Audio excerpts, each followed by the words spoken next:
Ingrid. Malap sa akin yan si Ingrid. Kahit ipanap mo sa personal, putang ina mo. Hayop ka. Ma'am Ingrid, ano sinabi mo kanina ulit? Huwag mo kong anuhan ha. Maayos ka. Ngayon, hindi ka makakarinig ng hayop ka? Kanina, ang sarap sa pagkasabi mo?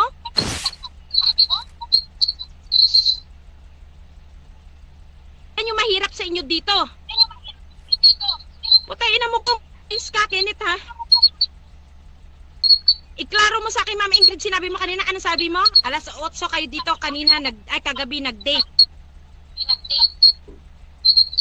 Ngayon, Kenneth, harap-harap ko sabihin sa akin yan, kung gusto mo magloko ha. Putang ina, wag mo ko lokohin, gago ka ba? Kahit bata ka dito, minor kita, paling kita eh.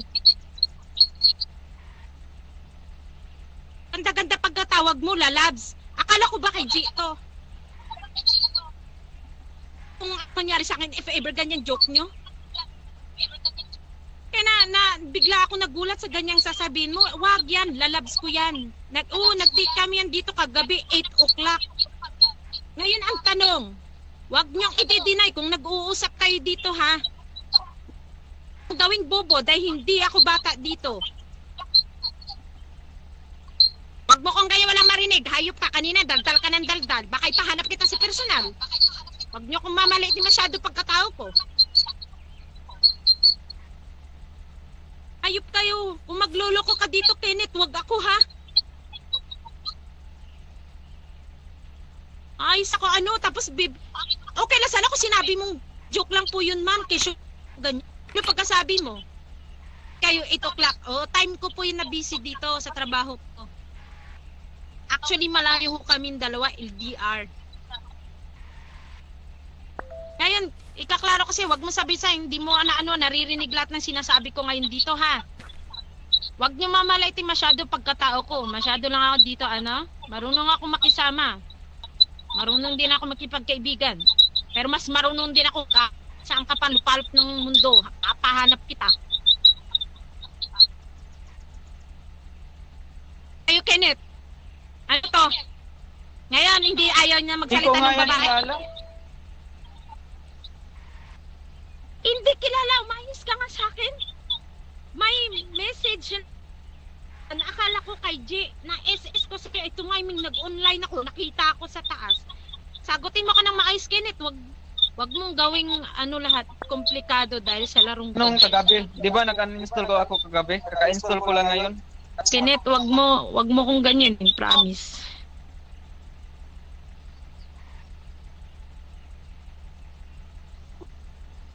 Sabi kasi, wag mo akong ianuhan sa babae dito kasi pinaka ako sa lahat. Galing ako sa trauma na maaari ayoko marinig. Huwag mo kong gagawin sa ganito, promise.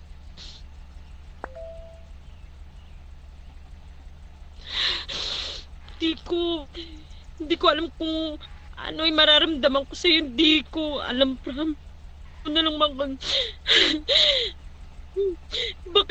Bakit kailangan mo hindi ko ma-explain? Maawa ka na lang sa akin, nandito sa malayo, please lang. Ayoko na. Promise, Kenneth, mo ganito. Nag-BBCD, sinabihan na kita kahit si senior nun. Simula kay Kali, Kaylin, lahat, Ken. Huwag mong gagawin komplikado lahat ng mayroon ka sa akin. Nakilala mo kung tao na ako, nag-move on, Kenneth, pumasok ko sa buhay mo, sabi mo, okay.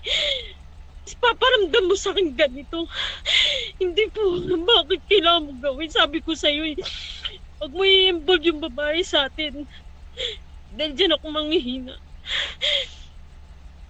Hindi, huwag mong gawin komplikado lahat, promise. Hindi ko alam kung ano maramdaman ko yun.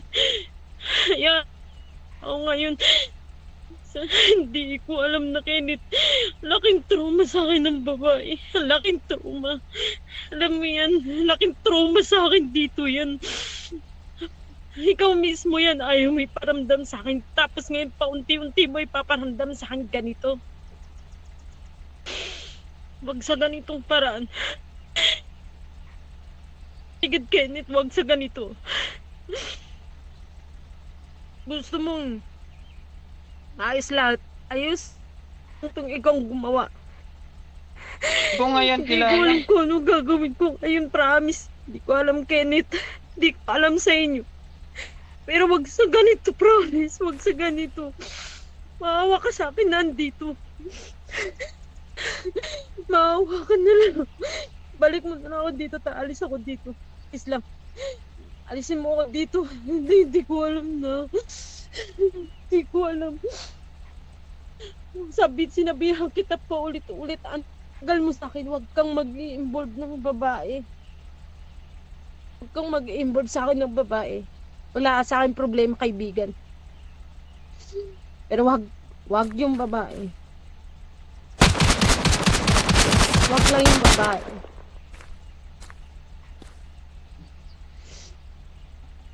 Hindi ko alam na magiging ganito. Ingrid, kilala na kita. Meron chatting yan. Doon sa taas, mismo, na inaano kanya noon kay J at naka-SS sa kanya yan. Alam niyo yung ginagawa niyo sa akin ngayon, sinasabihan kita dito, laro. Di ba ikaw nagsabi dito, laro, RP-RP lang. Wag lang mag-i-involve ng babae. Go ahead. Nasok mo ko dito, ikaw gumawa nito. Ngayon, sasabihin niyo sa akin dito ngayon, nagbibiro ka. Hindi niyo kinikilala yung babaeng impossible si Sir Kenneth, kilala ko na yun. Ingrid, nire-respeto kita. Hindi dahil sa ganito, dahil bilang babae din. Asawa ako sa totoong buhay. Ngayon, sasabihin mo sa akin joke.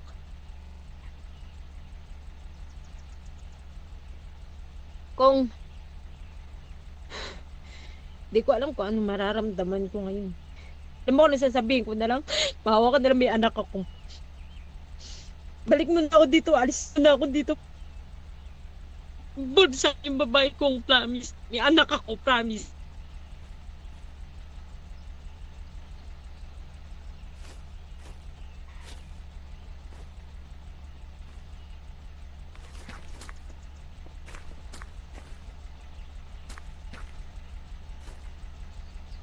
Di ko alam na ganito mangyayari dito na kayo mismo.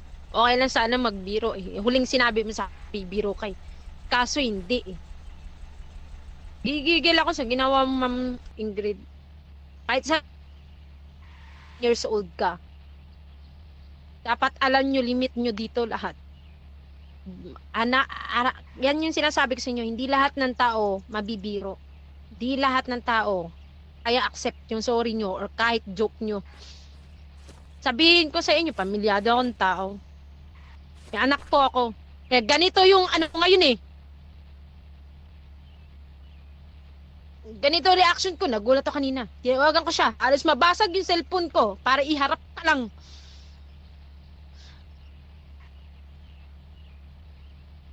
Ayaw niya iharap dito dahil alam niya magagalit ako eh. Talaga. Lalo't pagkasabi mo kanina, 8 o'clock. Sabi nun, 8 o'clock. Nag-date kayo dito. Gulat nga ako, tinawag mo siyang lalabs eh. Kaya pinaulit ko sa'yo eh. Tapos ngayon sasabihin mo sa akin joke. Sabihin mo sa akin 15 years old ka. Wala dito yan sa minor-minor. Kung alam nyo lahat kung paano maging limit, huwag kayong papiling single dito. Sinabihan na kita, Kenneth. Sinabihan na kita ko. Wala akong maririnig dito.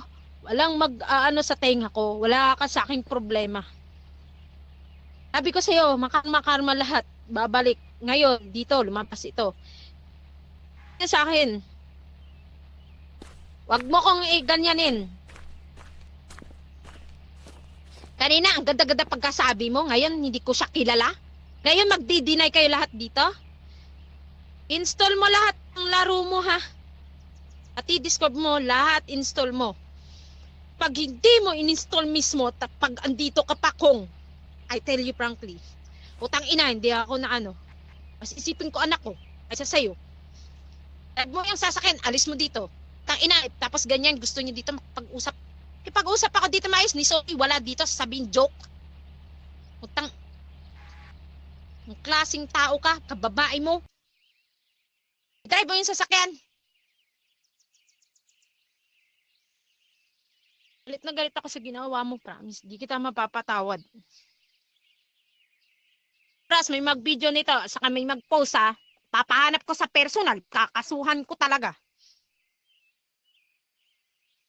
Di ko mundo yung laro na online game na to kung di ko laro. Nasok mo ko dito, sinasabihan kita, sabi mo walang babae, kesyo, gento, ganyan-ganyan. So, accept. Pumasok ako dito, ikaw. Wala akong kaalam-alam sa mundong ito, as in wala. Go ahead. Kaya sinasabi ko sa'yo ngayon, pinagigigil ako sa'yo, putay na, halos mabasag yung cellphone ko sa ginawa mo eh. Marunong ako makisama, alam yan kung gaano kakalog. Hindi ako sa kaya todo, tras ako, wag na wag mo lang ako. I-involve yung babae dito. Iba, magiging iba lahat. Pumasok ka sa buhay ko noon. Taon ako nagbubuon. Sabi ko mismo yan. Galing ka dyan. Grabe trauma pagdating sa babae sa barkada. Ang sakit ginawa mo. Putang ina nyo. Aking joke ka. Ang sarap-sarap magkasama nyo kanina dito sa akin.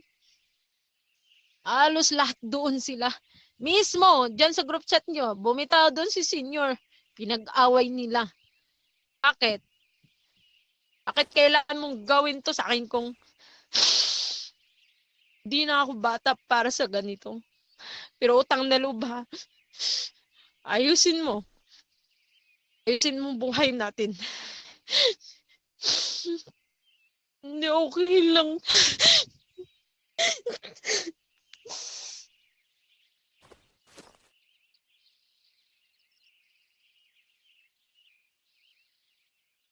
Di ko alam, Mr. Kenneth, ko ano daman ko andito ngayon.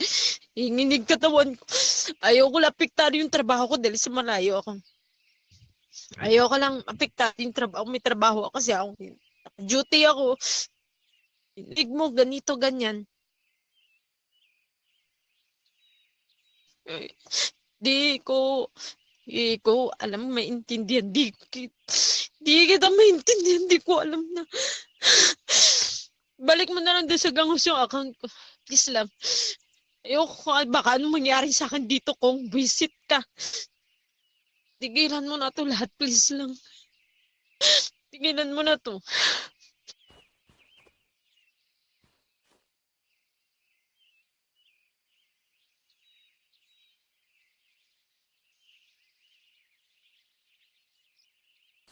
Ingrid, pa-drop ng ano mo, Discord mo.